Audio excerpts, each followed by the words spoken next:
우리 해군이 항공모함 건조 도척 이상 체계 및 초기 병보기, 무인기 운영이 가능한 하이브리드 항공모함으로 건조 검토 중이라고 국방부 기자단에게 밝혔습니다. 오늘은 해군에서 브리핑을 통해 공개한 항공모함 건조 및 운용에 대한 내용을 바탕으로 분석해보는 시간을 가져볼까 합니다. 본 동영상은 4월 21일에 발표한 해군의 평항공모함 관련 기자단 브리핑 관련 기사를 바탕으로 만든 동영상임을 밝힙니다. 우리 군이 2033년 도입을 목표로 추진 중인 평창공모함 개발 사업을 서해상 주변국 분쟁 대응은 물론이고 미국 인도태평양 전략 참여 가능성까지 고려해 추진 중이라고 밝혔습니다. 우리 군 관계자들은 4월 21일 서울 용산 국방부 청사에서 기자단과 만나 평항모 사업과 관련한 다양한 생점들에 대해 설명하는 불이운 백미탕을 이뤘습니다. 군 관계자는 이 자리에서 콩국이 2049년까지 10척의 항공모함을 확보할 예정이고 일본은 24,000톤 급이지 목급 함량 2척을 수직 이착륙기 탑재 가능 경항모로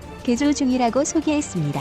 특히 주변국의 항공모함 전부단이 서해 공해상의 한국방공식별구역 KADIZ 내에서 훈련 등을 벌릴 경우 우리 군도 그에 맞춰 광항모를 보내 전략적 대응할 수 있다고 밝혔습니다. 한국이 경항모를 도입하면 미국의 인도태평양 전략 자원에서 추진하는 영내 주요국 안보 협의체인 퀴드-쿼드에 참여하라는 압박을 한층 더 요구받을 수도 있다는 점은 해군의 평항모 사업 추진의 논쟁거리 중 하나였습니다. 이에 대해 군 관계자는 우리 국가의 혁신 이익을 고려하여 필요하다면 안 가는 게 좋겠다고 태전하게 하면 참여하는 안 갈 수도 방향으로 있는 각 모델이라고 있고 밝혔습니다. 이어서 우리 정부가 참여하는 방향으로 가야 한다고 판단이 셨을 때 갈 수 있는 능력을 갖는 것도 중요하다며 평항모를 확보한다면 우리 정부가 볼 수 있는 카드가 다양해질 수 있을 것이라고 내다봤습니다. 그런 차원에서 평항모는 지렛대 역할을 할 수 있는 국가적 전략 자산이라고 그는 땅가했습니다. 평항모 한 척만으로 충분한 운용이 어렵고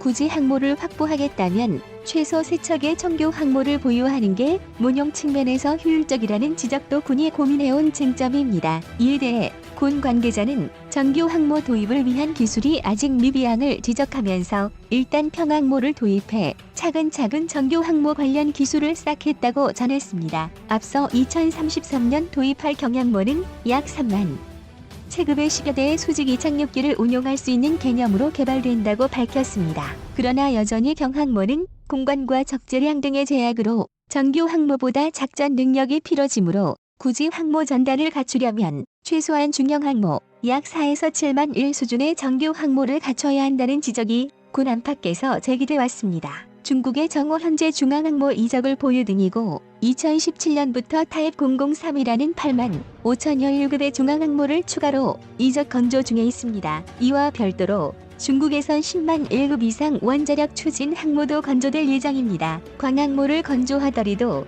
추진체계나 탑재 기종, 무장 수준 등을 주변국의 미래 전력 수준을 감안해야 한다는 지적도 적지 않았습니다. 이와 관련해 군 관계자는 추진체계는 핵추진 방식이 아닌 재래식 체계로 결정했다라며 다만 재래식 체계 풍기존의 가스 터빈 방식으로 할지 완전한 전기 추진 방식으로 하이브할지는 리드 아직 방식으로 결정되지 합지 않았다라고 밝혔습니다. 미래 작전 환경을 고려할 때 레이저 사에너지 무기, 레일건 1 전기를 많이 소모하는 무기 체계가 평항모에 적용될 수도 있고 이를 고려한다면 하이브리드 방식이 상대적으로 유력할 것으로 전망됩니다. 완전 전기 추진 방식은 전력 발전 능력에서 우수하지만 순용 효율성, 안정성, 유지 비용 통해 측면에서 아직 완전히 검증되지 않은 점이 핸디캡으로 지적된다고 밝혔습니다. 군 관계자는 더불어 경항모가 유무인 복합 체계를 고려해 개발될 것임을 밝혔습니다. 그런 차원에서 유인 전투기뿐 아니라 무인 항공기 드론까지 탑재해 드론 모함으로 운용될 수도 있다고 전했습니다. 광항모에 탑재할 유인 전투기 기종은 아직 결정되지 않았다고 밝혔습니다. 우리 군이 도입하려는 경항모 가파는 사줄기를 사용하는 방식이 아니라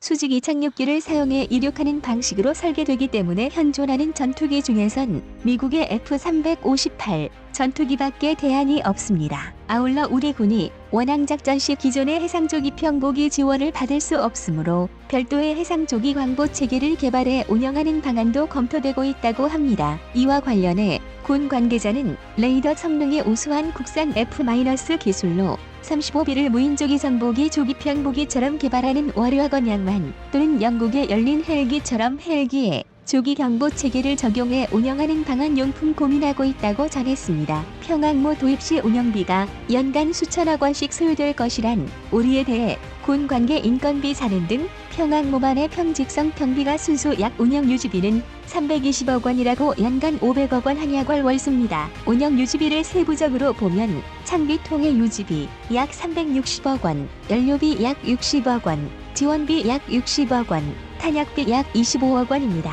운명 유지비와 병직성 병비차를 포함해 30년간 경항모를 운용 시 소요되는 총 비용은 1조 5천억 원이라고 군은 설명했습니다. 광항모 건조 비용에 대해선 약 2조 원으로 추산된다고 군은 밝혔습니다. 이어서 경항모 사업 추진 과정에서 약 3조 2천억 원의 생산 유발 효과와 약 1조 2천억 원 상당의 부가가치가 유발될 것으로 예상된다고 밝혔습니다. 병역 자원 감소로 항모를 운용할 인력이 부족할 것이란 전망에 우리 군의 평항모는 약 440명이 운영 가능하도 함량 설비 자동화용품 통해 양호 소요 인력을 더 수 있다고 내다봤습니다. 첫 번째로 대북송만 아닌 중국, 일본과 대통할 수 있는 국제 분쟁용으로도 사용 가능한 전 딱 자산으로 확실히 인식하고 개발 중에 있다는 점입니다. 두 번째로 공식적으로 항공모함 건조의 복수의 항공모함 운용을 언급했습니다. 최대 세척 체계까지 생각하고 있는 것으로 보이며 독도함이 퇴역할 2040년대에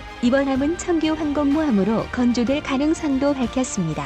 능력 세 번째로는 경항공모함은 초기에 도입함으로써 운용 전술 교리 창립, 항공모함 운영 및 노하우를 쌓는데 집중할 것이라 밝힌 부분입니다. 이를 위해서는 7만 등급의 중대형 항공모함까지는 필요 없기 때문에 5만 톤급 이하 경항공모함 건조 획득에 집중한다는 겁니다. 네 번째로는 그동안 문제가 되어왔던 조기 정보기의 부재에 대해서 논하고 그에 대한 대안으로 부인기 기반의 조기 경보기나 조기 정보 헬기의 도입도 검토콩이라고 밝혔습니다. 다섯 번째는 미래 전장 환경에 맞게 무인기 사용도 고려한다고 밝혔습니다. 무인기를 활용하려면 양호 전자기식 사줄기를 적용해야 하는데 이를 적용하기 위해서는 넓은 앵글도 덕을 적용하면서 여유로운 설계를 적용해야 합니다. 현재 공개된 항공모함 컨셉으로는 불가능하고 설계가 어떻게 적용되어 나올지 지켜봐야 할 것 같습니다. 마지막으로 높은 자동화를 통해 운용 인력을 440명으로 억제한다고 했고 건조 비용을 2조 원대라고 밝힌 점은 우리가 됩니다. 높은 자동화는 건조 비용의 증가로 이어지고